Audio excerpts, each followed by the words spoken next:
welcome to the BlazeX Gaming channel.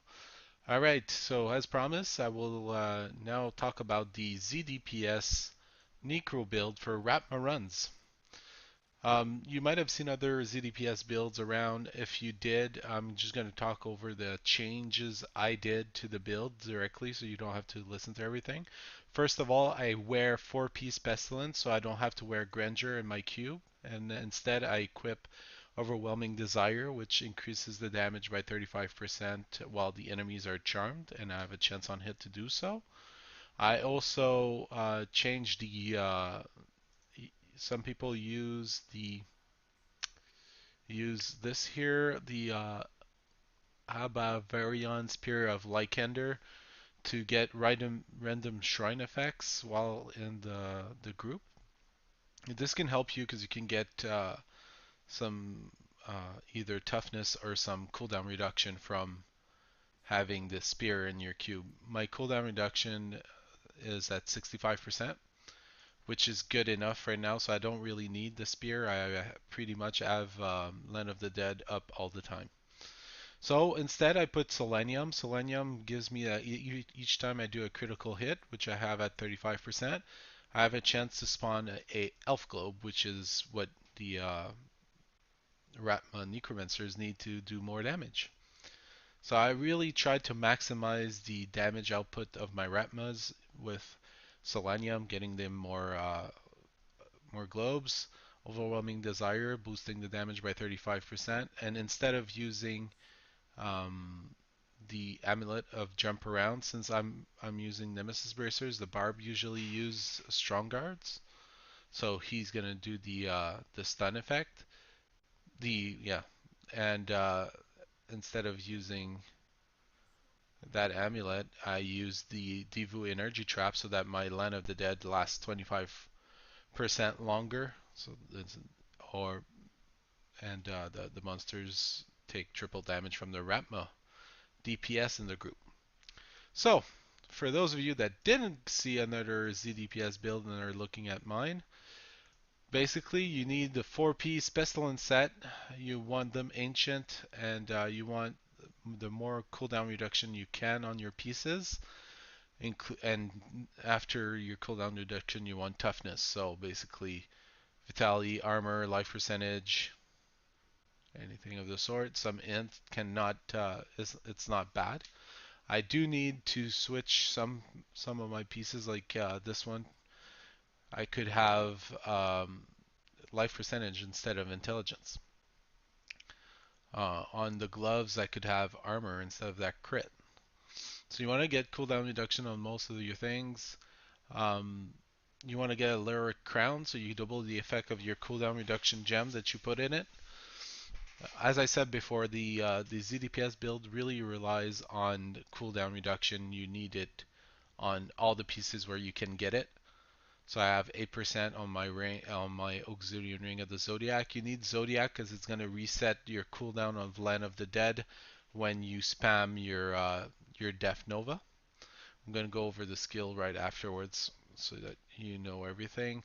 I have the Oculus Ring also equipped because it spawns a ring on the ground that when the Ratmas goes and stand in that ring, they get an 82% damage increase, which is really good. Nemesis Bracers, self-explanatory. You want more packs in your runs.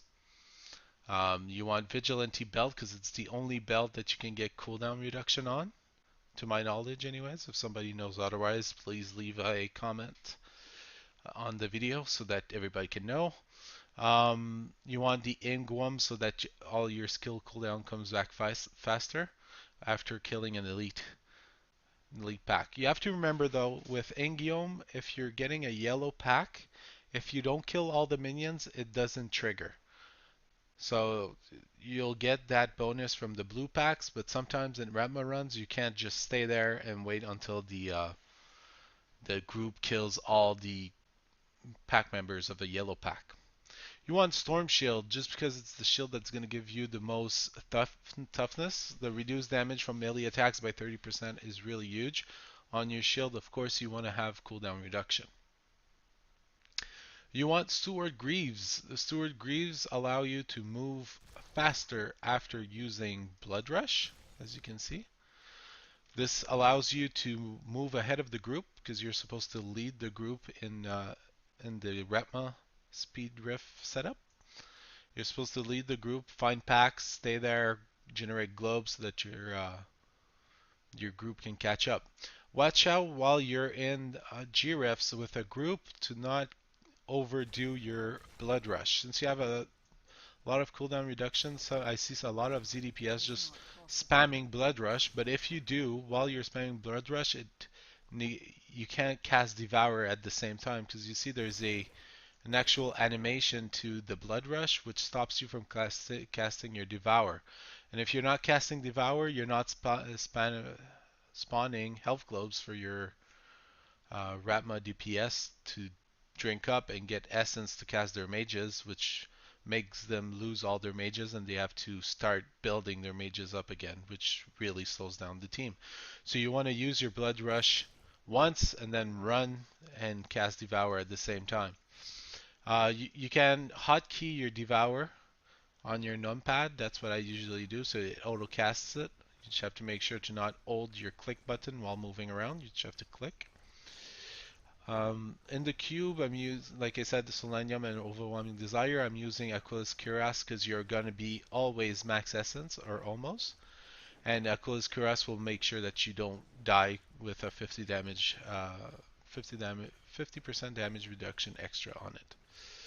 I think that covers pretty much the items. Now let's go over the skills. So basically you want Devour Cannibalize, which is when you consume corpses, it's going to create health globes because of Life of the Dead from Death passive. This gives essence to your Rapma mages through their Reaper's Wraps that they use as bracers, and they need that essence in order to make a lot of damage. So Devour, you don't have a choice, it has to stay there. You want Def Nova. This is what I use personally to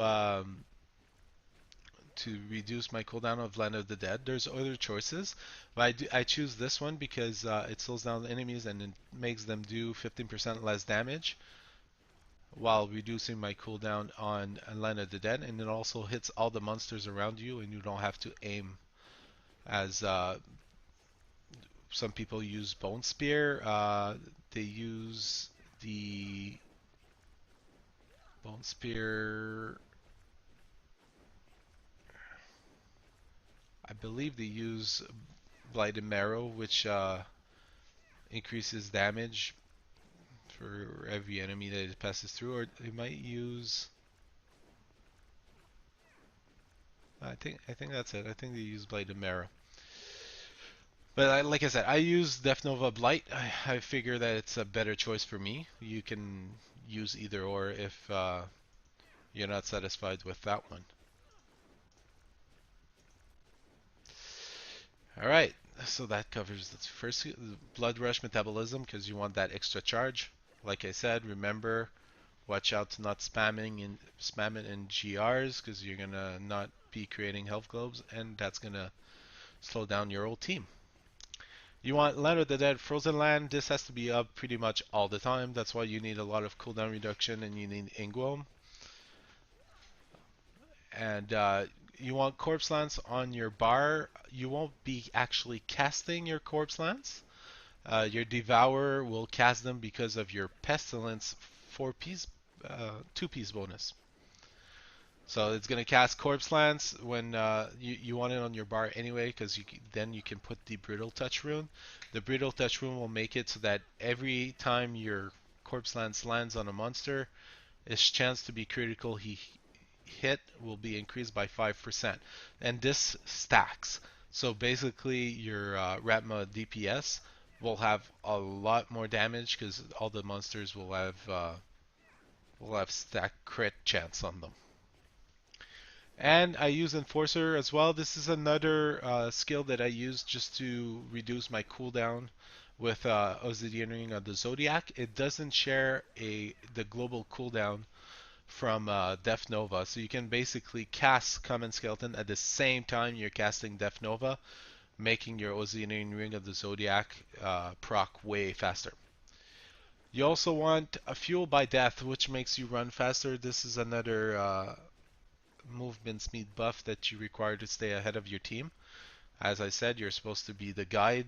People are supposed to follow you through the rift. You're supposed to be in front of your team at all times, except when you're facing a pack where you'll stay with your team and generate globes for them to be able to kill the pack faster. Life from Death, this is to spawn the Elf Globe like I explained with the Devour skill. Then you want Blood is Power. So after losing 100% of your health, you get a 20% cooldown reduction on all your skills.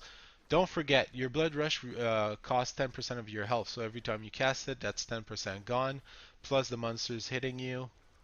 It it procs quite often. It's going to reduce your Line of the Dead cooldown, and you need it. The final one, I use this final service. It's a cheat death. You never know in GRs 100 and higher. A death can happen, and if you can avoid it, it doesn't slow down your team. And when the ZDPS dies, you can be sure that your team will struggle to survive, especially the Ratma DPS. They're relying on you to have everything frozen in order for them to survive. Another good tip I can give you is when you're running with your group, make sure to not go too far ahead so that monsters stay frozen while your DPS catches up. This is basically so that your DPS doesn't die and have to build up their mages again. Alright, so thank you for watching the video. You can look in the comments, you'll see my other videos. I have the Ratma build video. I also have the Ratma run from a Ratma's point of view. I have, you also see this ZDPS build in action if you go see the comments. I also have a video on that. Yeah, so don't forget to subscribe and like the video if you enjoyed it. I'm gonna make more build videos soon, so stay tuned. Thank you very much for watching.